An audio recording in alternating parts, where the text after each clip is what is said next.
dadi anak kuwi mau ndarbeni kewajiban ngentas sangka genening pasiksan wong atuwane ya jenenge mulyake kawan wong atuwane dene carane kena diarani mikul dhuwur mendem jero kelawan derajate wong tuwa kanthi solah bawa tingkah laku muna kelawan muni rineksa jinaga mulih arum asmane wong tuwa handra ingkang puspita harum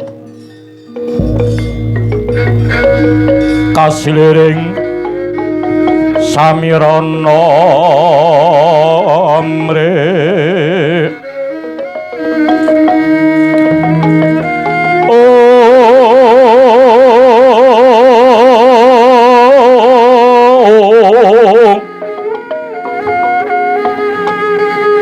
sekarang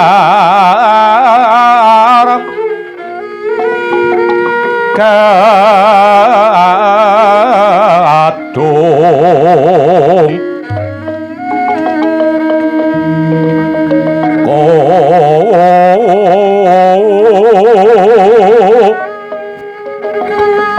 ngas kandanyo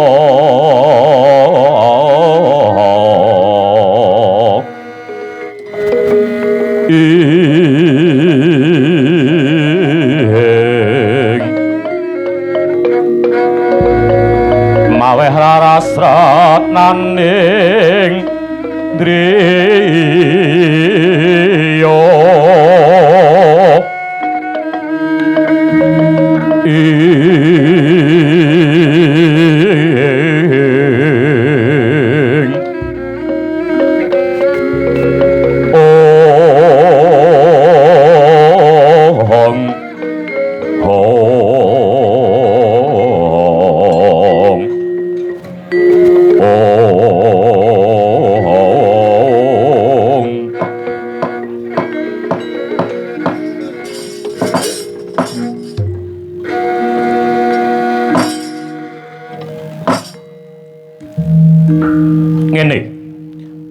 warek cerita lelakon sing wis kawuri sing wis kepungkur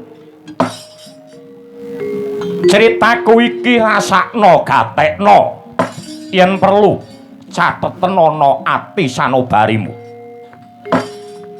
tak wiwiti sangka putuku Pandhawa wiwit cilik uripe mung tansah rekoso uripe rekoso najan anak ratu pisan ning nandhang kacintrakan kabeh mung jalaran sangka pambek angkara murka sawit Pandhawa kuwi mau bisa ya kuwi mau nampa kahanane pacoban wiwit bale si gala-gala Pandhawa meguru marang ngarsaning Durna rina wengi mung tansah diajab patine kelawan para sata Kurawa satemah tatkalaning semana uwal sangka bebaya geni dislametake wujuding kewan garangan putih kang kewan mau nyelametke marang putuku Pandhawa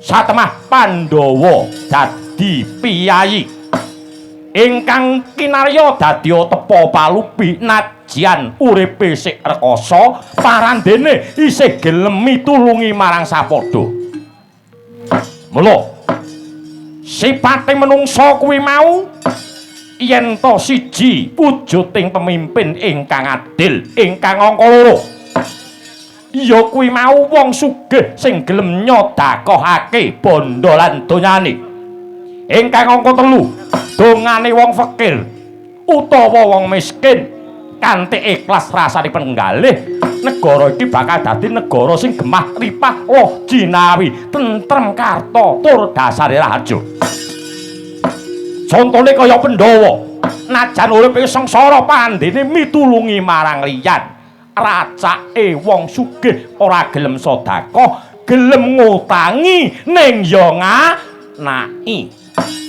wirata-rata wong sugih ingkang kaping pindho ya kuwi mau nyirnake angkara murka Nalendra ngeka cakra sing jenenge Prabu Baka dipateni. Tatkala ning semana kon dadi ratu ora gelem sangka mulunge penggalih ingkang eyang. Ndak wenehi bumi kamardikan. Bumi kamardikan wujude wana Wisamarta ya alas mertani takon babati supaya dadi negara utawa kutha. Iki pinangka dadi sejarah. Mangsa kalane wong kuwi mau yen wis nampa bondo donya derajat kelawan pangkat ora eling mula bukane rekoso. Satemahan Pandhawa ditantang main dadu kelawan Kurawa. Putuku Pandhawa dipaeka nganti dadune diselipake kelawan si Sengkuni. Pandhawa dadi wong buangan 12 taun lawase.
Hawek nam mastomana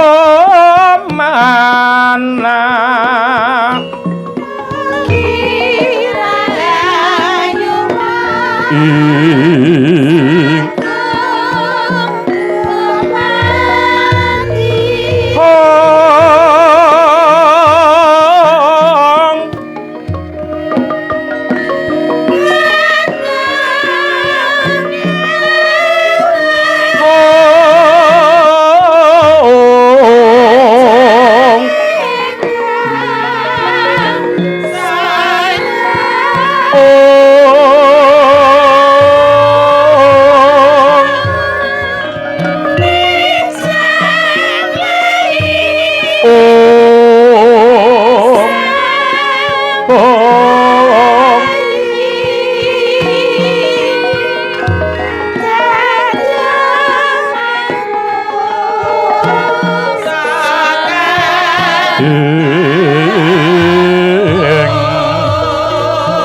Kakang Prabu Hayuwa kaget. Nuwun sewu. Kadangmu kang sowan ngabiwantara.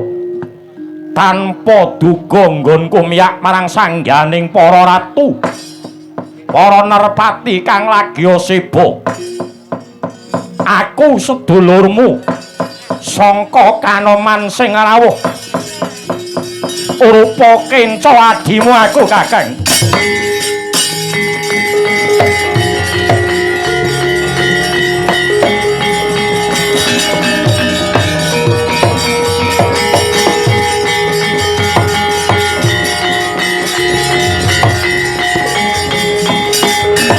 Bumi gonjeng langit lap katon lereki ninjang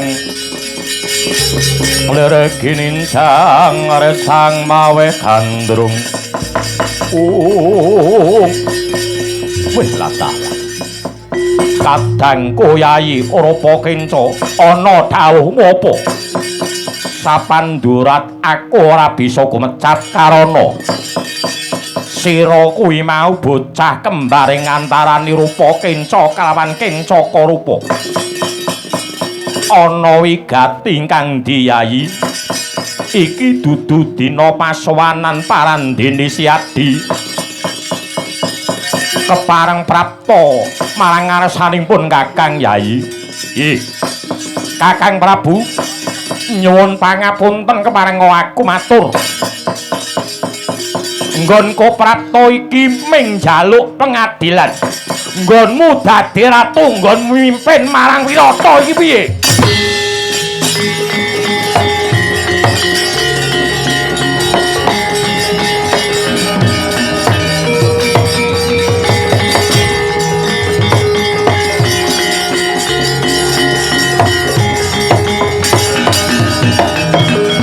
Yayi, jenenge pangarsa utawa pemimpin kuwi mau mung nindakake dharma limang prakara. Dharmane ya kuwi mau siji mituhu marang parentahing para kawula dasih kang lumantaran wakil-wakili ingkang angka loro netepi marang dharmane kanthi hadhedhasar jujur ingkang angka telu ya kuwi mau gawe seneng pemarem tumraping para kawula dasih iki sing tak gawe pancatan ning nyatane ora ngono. Negara Wirata gidhuk kisuk akeh rampok begal brandal akeh wong tumindak penyanyan merga sanga tanggung jawabmu sing ora cetha kuwi.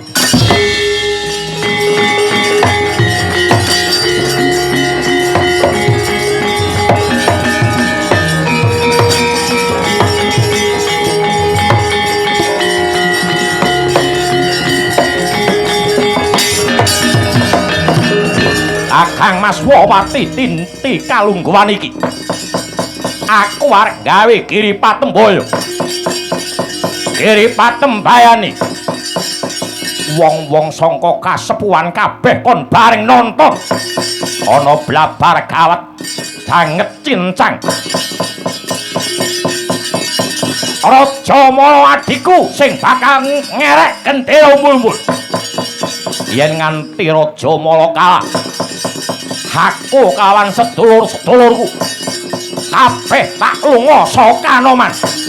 Osok balini yen jagomu sing kalah kowe kudu lengser ke Prabon. Tak wangeni 7 dina ora entuk jago tugel gurumu kakang kowe.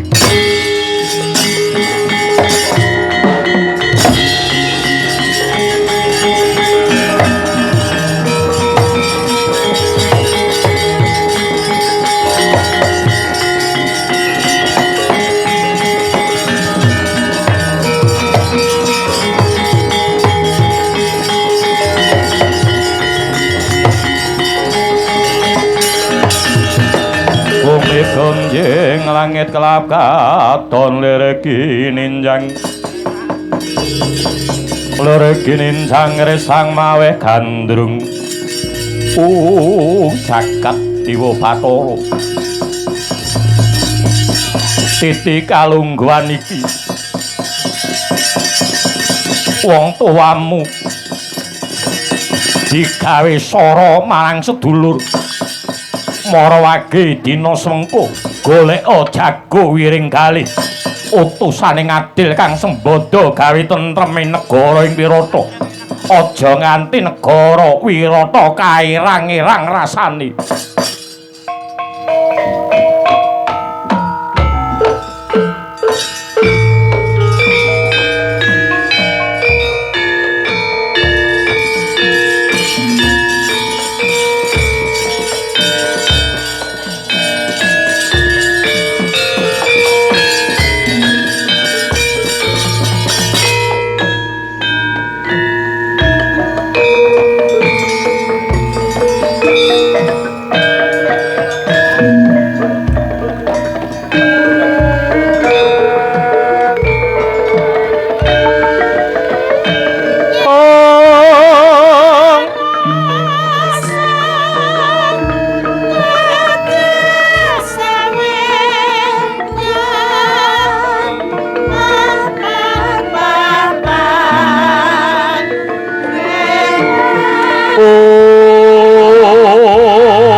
ayam tur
wong tuwa. Yen wis dadi pangarep bisa kanggo tuladhan.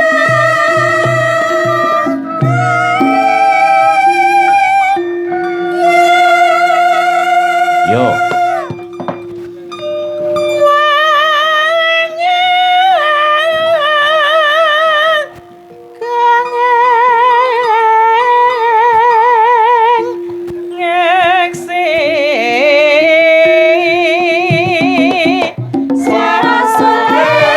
Kumandang swarani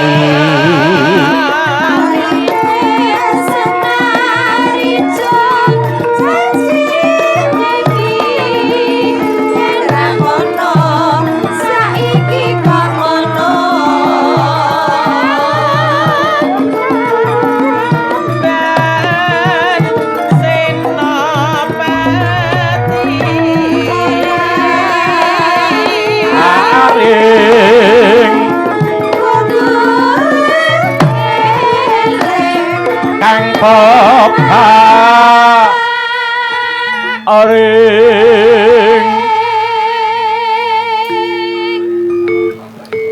kapati aman Malam minggu ada selamat dan rame. yo Yen raban sing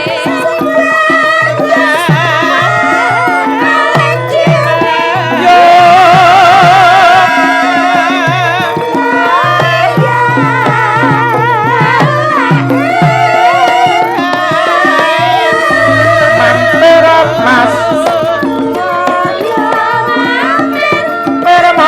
mampir apa situ apa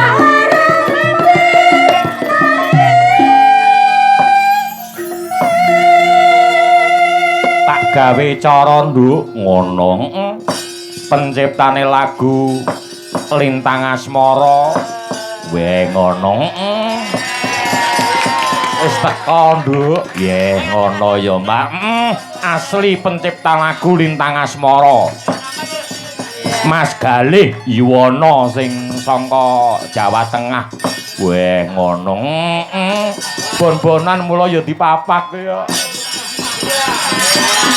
Iya, Mas Galing.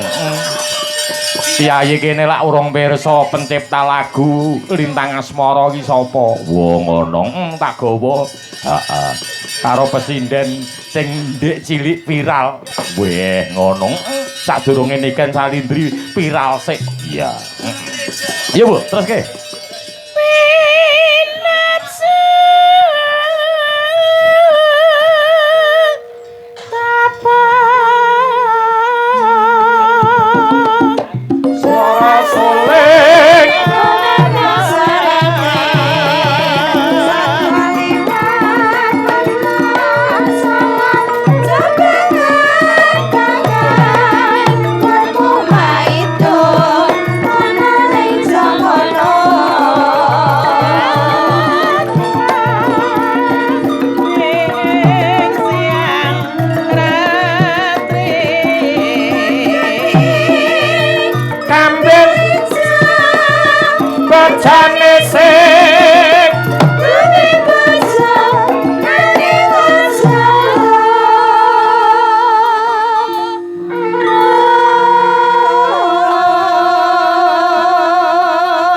Degane kambil ijo bejane sing duwe bojo ning aja loro. Apik nduk kuwi meling. Wah, ngono. Kemetir aku ora. Ya, yuk.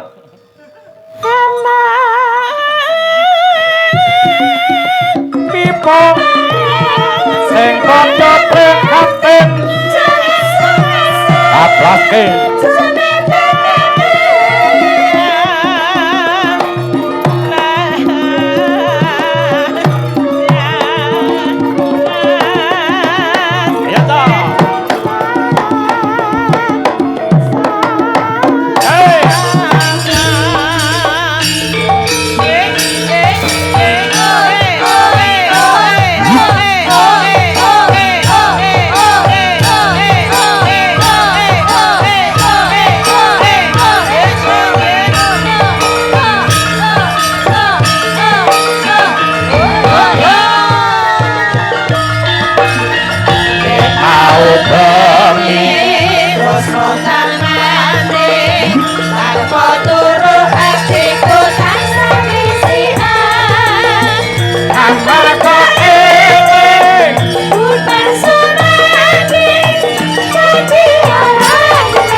nang kene rumah sakuna ngarani tabirne saawemu tansah ngece sing takon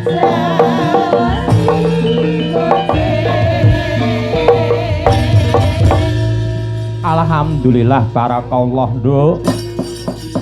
Karaharjan kamulyan titi kalungguhan iki sumanding marang aku kelawan kowe, marang sagunge warga ingkang mapan ana ing Kademangan Plasa ya nduk. Ngono ya Mbak.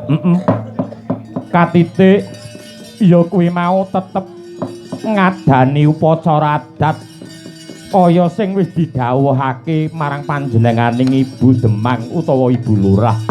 Weh ngono ya Mbak. Gawe pemarem warga masyarakat nduk. Ngono ya Mbak. Iya. Ya kuwi mau nganakake tasakuran bersih desa utawa sedekah bumi nyukuri marang nikmating Gusti Allah lumantaran bumi sing wis dipidak rina kelawan wengi. Ya kuwi mau bumi Plasa nduk. Ngono Mbak. Nyodakoi marang bumi kuwi mau penting nganggo banget kanthi cara ngeling-eling sumanding marang kersane. Ya kuwi mau sing cikal bakal cikal akal babating desa Plasa kene nduk. Sumanding nek kaya lagu ya Mak. Tegese iki aja adoh awakmu karawan para leluhur ngono lho nduk. Weh ngono Mak. Yen nganti kowe adoh sangka leluhur tan wurunga nduk, uripmu kuwi mau bakal ora karo-karowan. Yen sira ki mau diayomi kalawan leluhurmu nduk, bakal kepenak uripmu apa sing mbok jangka teka sing pok puji dadi, sing mbok gayuh iso kasembadan. Wo ngono Mak. Iya. Hah? Dina semengko awake dhewe sing nampa sampur nduk. Ngono. Merga cikal bakalku ya kuwi mau mayang kuwi ana laladan daerah Kendal kuwi pertama kali ana Plasa kene nduk. Ngono Mak. Tak eling-eling selama sing urip mapanmu wayangan ya ana ing Plasa kene. Iya. Jamane semono ya kuwi mau dulurku lanang Mas Hartono kondang ya kuwi mau Mas Colong. Weh ngono. Iya. Mas Colong kuwi mau ya kuwi mau ndhawuhi karo aku supaya mayang nduk. Wo ngono. Nganti kena tak nggih paitan urip teka sprene. Iya, matur nuwun. Salam takdim sungkem kula kunjuk mring ngarsanipun para pinisepuh Kadang Muspika ingkang saking Kecamatan Kendal nduk ingkang kepareng rawuh. Weh ngono ya Mak. Ugi sungkem kula kunjuk mring ngarsanipun Bapak inggih menika Kapolsek wonten ing Polsek Kendal nduk. Ngono Mak. Iya. Ugi kunjuk mring ngarsanipun Bapak Ndan Ramil. Iya, matur nuwun. Bapak Babin matur nuwun. Sungkem kula kunjuk mring ngarsanipun inggih menika para kadang ing Demang ingkang kepareng rawuh. Lan ugi sungkem kula kunjuk mring ngarsanipun para ngalim, para ulama pinisepuh kula ingkang mapan wonten ing Kademangan Plasa nduk. Ngono ya Mbak. Iya. Matur nuwun ya nduk. Miji marang awake dhewe mayang bersih desa wis ora kulang sangka ping 16. Ping 16. Tak itungi kok nduk 17 iki nduk. Ngono Mak. Iya. Wis ping 17 iki. Iya. Aku seneng nganggo banget dening anak-anakku ana sing nerusake perjuangan ngluri marang budaya. Wo ngono. Kaya dening anakku Happy. Weh ngono. Piyayine bagus, pideksa, dasare sembodo karyane apik. Weh ngono. Anak-anakku Mas Agung ya ngono, Mas Yoga ya ngono. Weh ngono ya Mak. Iya. Iki rekane mayang dhewe, Nduk. Wah, ngono. Calangane malah akeh kono timbang aku. Iya. Ngono ya, Mak. Iya. Matur nuwun nganggo banget. Perlu diuri-uri. Weh, ngono ya, Mak. Iya. Widyawati tak gawake 1 2 3 4 5. Iya, sing siji lagi perjalanan mbok menawa ora iso nyusul. Weh, ngono iya. Matur nuwun, iki sangka ngendi wae lan sapa wae. Iki ya kuwi mau pesinden khusus tak gawa sangka Kalimantan, Nduk, tekan kene. Weh, ngono. Asmane sinten, Nduk? Tepongke sik. Nah. Nggih, kula Reva, Pak. Reva sinten? Reva Dwi Mulyani. Nggih, saking Kalimantan. Aslinipun pundi, Nduk? Aslinipun Ngawi Kota mawon. Ngawi Kota. Iso seni iki bapakmu ya dalang to? Nggih, Pak. Ibumu ya sinden? Mboten. Lho, ora. Mboten.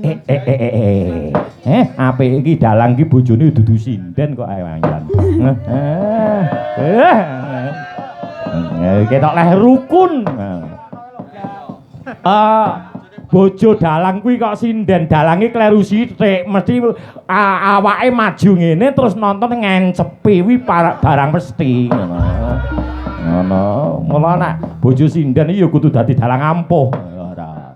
Nggih, matur nuwun Nduk Reva. Pun tasih sekolah napa pun kagungan garwa? Samenika mahasiswa baru. Mahasiswa baru dateng Isi Surakarta. Isi Surakarta. Diterima Nduk? Alhamdulillah. Alhamdulillah. Nggih. Semester awal nggih. Semester awal, Pak. Nggih, alhamdulillah. Lah iki neng. Ya, pindahan DE sing tau menggemparkan Nganjuk. Daerah Nganjuk, tau gemparke daerah Nganjuk ning dudu guyangan to. Sapa? Ya, temong dhisik. Nduk, nderek tepang Gladiwano. Asmanipun sinten, dalemipun pundi, Nduk? Bocah kok kaya sada.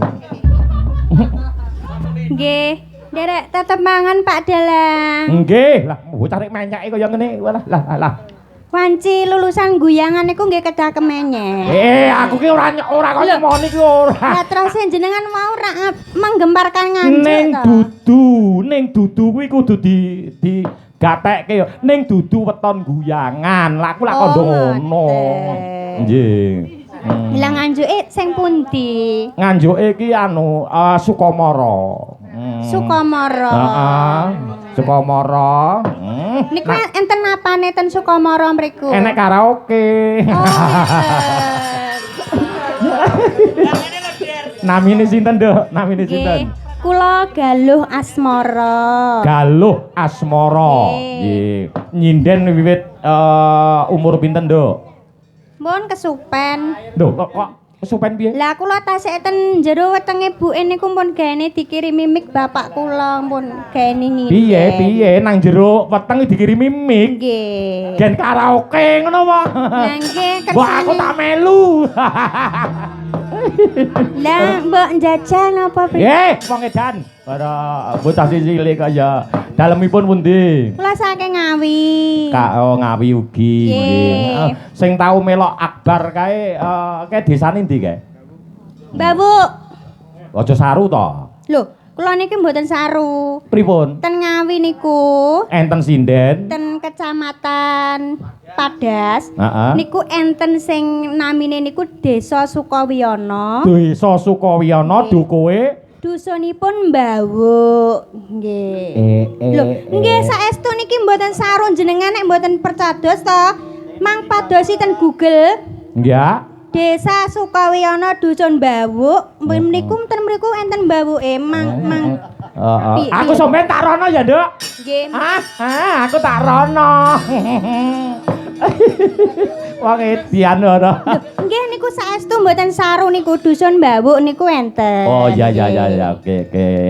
Nduk Galuh Asmara. Ya. Selajengipun inggih menika Nduk Lia Aprilia Suhanavieta SPD. Ya. Sarjana pendidikan. Nduk Nur Hayati. Ya. Esos. Ya. Esos. Terus Bu Suyatmi ngosos.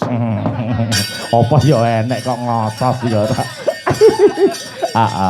Jumeneng sik, Nduk. Ya, jumeneng dhisik.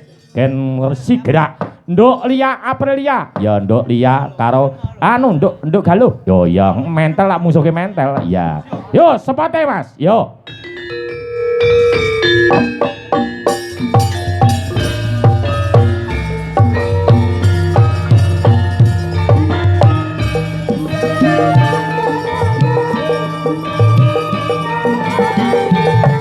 Cek nom.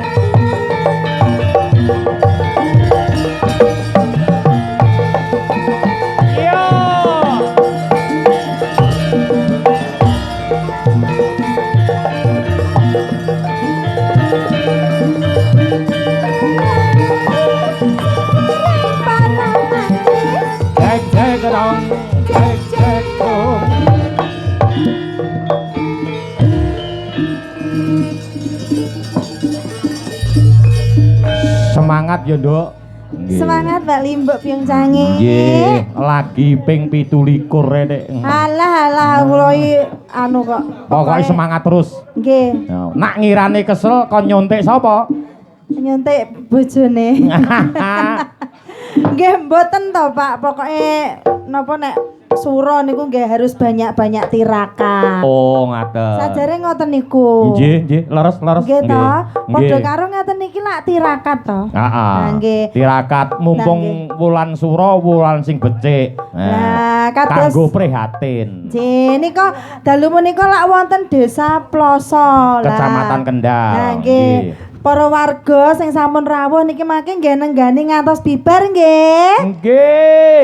Nggih anu idep-idep tirakat niki kan nirakati desane ngoten to. Nggih. Yen ora sing nirakati para priyayi kabeh, tur sing nirakati sapa? Lah dalah. Ngoten nggih Bu nggih. Ya, siap pokoke siap. Ya, oke. Penontonnya banyak. Anjing. Aduh. Penontonnya wong kok banyak piye to? Nonton kok sebanyak iki Wis piye to? goblok kok ya Yai. Maksudnya anu banyak kuwi akeh, Pak, akeh. Iki piyayi wong kok akeh piye kok cengkeh. Wah. Piye to, Pak? Piye to Dek genahno ketoke sing iso ngatasi Pak Alek iki kowe ketoke. Nek karo Ora aku iki iki. ketoke wis ora patek. Pak Piye Alek ngono? iki saya tambah umur ki kok saya bosok to kuping. Lambemu kowe arek nyeloke dalange budek ngono piye? Gua cari kewanen yo lho. Aja jujur. Aku ning kene gak apa-apa soalnya sing bayari aku ki Bu Yatmi. Oh, ora ngono Pak ya? Alek. Iya. Jadi Ayo. aku ora patek penting ngono. Ora patek penting. Oh, alah. Memang ngarani Pak Alek bosok. Iya, Oh, betul. kupinge maksudnya. Mboyo Lah kiwa karo tengen beda. Masa ta, Pak? Jajalan to. Aja dadak. Sik. Kok kiwa karo tengen beda piye? Bedane piye to? Mbak Lia, bedane piye Mbak Lia? Tekono. Kene. Bentene pripun Pak Alek? Ya, takono sing tengen